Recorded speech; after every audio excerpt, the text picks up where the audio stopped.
Hello, and welcome to Bolt Action Reloading. If you're interested in the performance of the Hornady 230 grain ELD-X loaded with Hodgkin H1000 powder and my .338 Lapua Magnum, as well as some more 250 grain Sierra Match King factory rounds, stick around.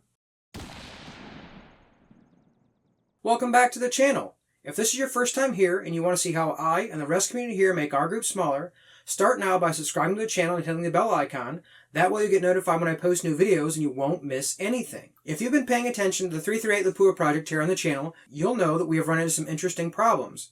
But if you haven't seen any of those video series, I'll put a card up so you can go check those out all the way from the first video, and this will make a little bit more sense. But feel free to stick around if you like, and you can try and watch it later. Primarily, this video is going to be discussing the load workups with the H1000 and the 230 grain ELD-X by Hornady. However, we need to talk a little bit about where we're actually starting from.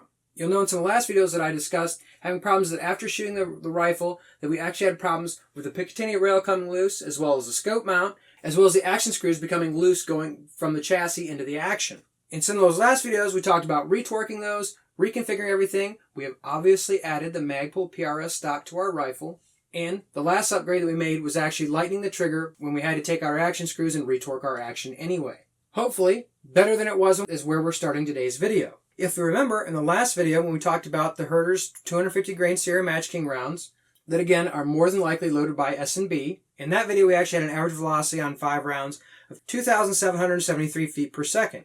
But keep in mind that that day was around 70 degrees Fahrenheit. The shooting today's video started off at 90 degrees, and I'm sure it would climb throughout the day, but probably not more than 95 degree ambient temperature. How we started the day was actually shooting 5 more of the Herters 250 grain Sierra Match King rounds to get a baseline to see where our rifle was, and like I mentioned, this is probably what we should have done to start with. Starting off today, the actual average velocity on those 5 shots, having the higher temperature, those 5 shots actually averaged 2,819 feet per second. The standard deviation on those 5 shots was only 5.1, and the extreme spread was only 12 feet per second. Now for cheap factory ammo, what more can you really ask for, in my opinion? Well, how about groups? That's what we really want, right? So if we can't shoot a group, it doesn't really matter how good the statistics are, though we'd still like to have good statistics. I know some of you guys have asked me some more video, so here's some more video of the shooting. You guys can watch the groups as we go.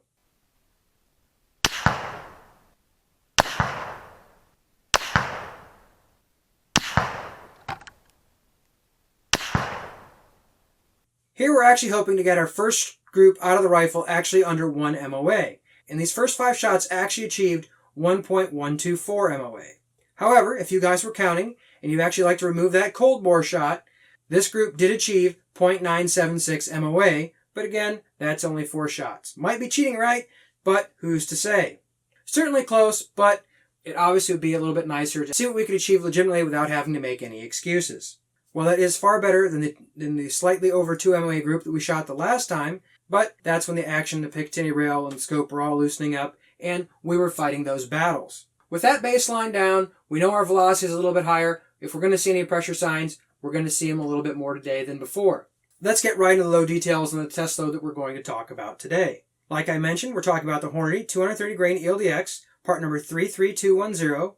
The primer used for today was the CCI 250 Large Rifle Magnum Primer. And if you remember why we're using this, it's because since we're using H1000 today, it had given us absolutely the best performance in all the loads that we tested initially on this as far as statistics were concerned. So right now, as far as I'm concerned, at least with H1000, this is our go-to primer. However, as with everything on this channel, all things are subject to change. Moving right along, the actual brass we're using is once fired Lapua brass. We sized it, trimmed it back to 2.716 inches. The cartridge overall length for this projectile Hornady recommended was 3.565 inches. Like I said, the powder was Hodgkin H1000. Like it or not, on our Saturday load style development that we're kind of doing today, we started off at 92 grains, and we're going all the way to 96.5 grains. And we're doing that in 0.5 grain increments. Certainly a lot larger than they're used to if you've watched the other videos on this channel. However, keep in mind, guys, we're talking about basically a cartridge that has a max capacity of somewhere slightly over 100 grains depending on the powder. Loading in 1/10 or 2/10 of a grain, I'm not sure exactly what information it's going to give us, but we wanted to cover as much distance as we could in the shortest amount of rounds because, again, I'm really not familiar with this rifle. We're just starting to load this cartridge. I really need to learn what pressure looks like in this rifle. That being said, the actual data that we're based on, it's kind of out of the Hornady manual. However, it's based on the 225 grain projectiles, since Hornady's 10th edition manual does not currently contain the 230 grain ELD-X. Though, on the next edition, it certainly wouldn't surprise me of where they add it. In the Hornady manual, for the 225 grain, it actually maxes out at 96.6 grains. Obviously, 96.5 isn't going to make that much of a difference. However, we have some other load data to talk about which will justify this. Before we get into that, at 92 grains, essentially, the Hornady manual is going to estimate the velocity in our rounds to be somewhere around 2720 feet per second, all the way to 2900 feet per second, is theoretically where our target velocity is today for our hand loads. Looking at other data sources, and staying in the Hornady manual, actually, the 250 grains max out at 92.6 grains, so we are starting 0.6 of a grain below the max charge for a 250 grain projectile for this powder, so we should at least be in a safe range to start with, and we'll look for pressure as we went along. Another source of data that makes me feel a bit better, if you actually go to Hodgkin's website and look up their load data, you'll see that for H1000 and 225 grain nozzler partition, they declare a max charge of 101 grains for that projectile, and that is significantly larger than what we're shooting to today. Without further ado, let's look at the graph. Though certainly not as detailed as I might like to have this, and maybe it would have been better to have smaller steps, but obviously we would have needed more rounds with this same load. And frankly, to be honest, I really thought when I was loading this that somehow I was actually running out of H1000. And you might notice it's almost gone. I didn't even have enough in here to load another 10 rounds if I wanted to. After I'd actually finished this up and completed it, I did find another pound that I have of the same lot. I will be moving along. I do have some more H1000. So fear not, I'm sure more H1000 loads will be coming down the road, especially when we're going to start the 300 WinMag project. You'll notice our graph starts all the way down at 92 grains. We actually achieved 2,867 feet per second, significantly above the 2720 that we were expecting. And we did shoot all the way to 96.5 grains and achieved 3,057 feet per second on our velocity of 2,900 feet per second that we were expecting.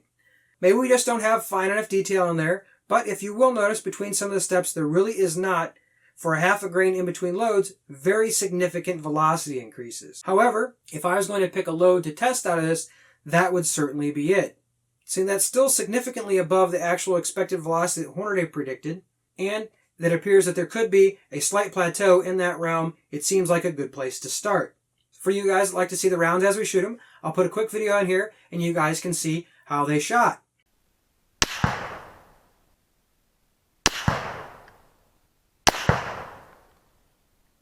Now, not to break into excitement, I know we talked about 10 rounds and you've only seen 3, but you'll notice, look at that garbage third shot. We see 2 shots basically right on top of each other, and then the third shot goes and ruins a group right out of the gate, and of course it makes me wonder. And you've probably guessed it, guys, the Picatinny rail and scope mount came loose again. On our 8th shot of the day, literally the Picatinny rail was already so loose that I could wiggle it. However, I was more prepared this time than I was last. I'd actually brought my fat wrench to the range with me and the correct bits, so just in case we need to torque everything down again, I had it with me.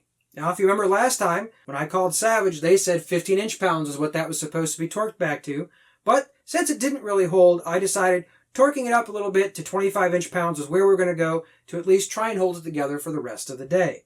And that is what we did. Everything retorqued, hoping that I didn't lose my 0 too bad with the scope, because I obviously had to retorque it as well. We'll resume the video.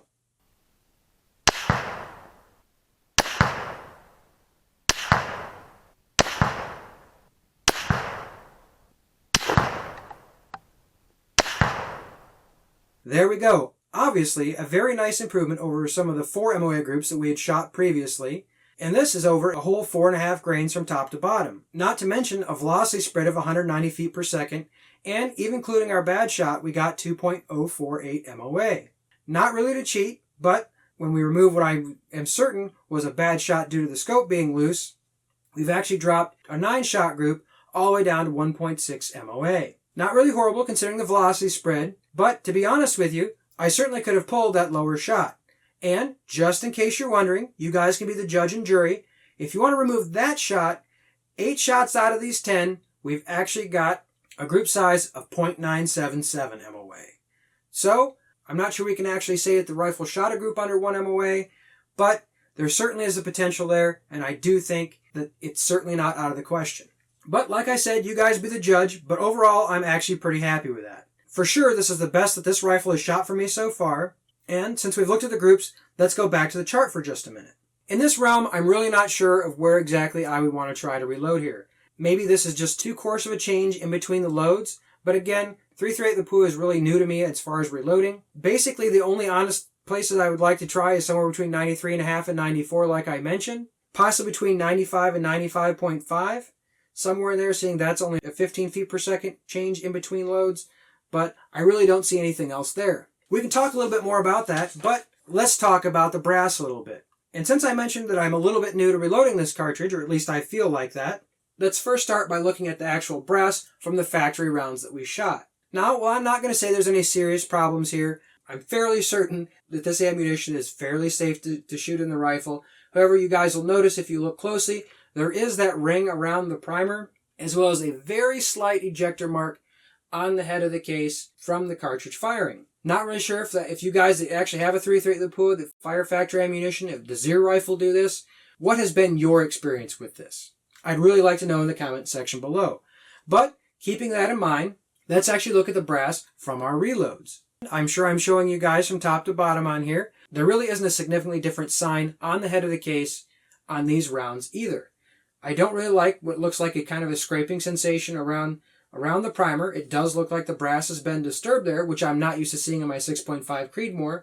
But again, I'm really not used to an ejector that's so close to the primer in comparison to, say, 6.5 Creedmoor.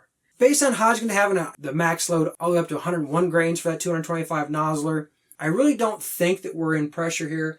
I didn't have any other sign that I could see on these particular cases. If you look at those Lapua cases real close, you might see a slight indicator for where the ejector was, but more, it's just that ring around the primer.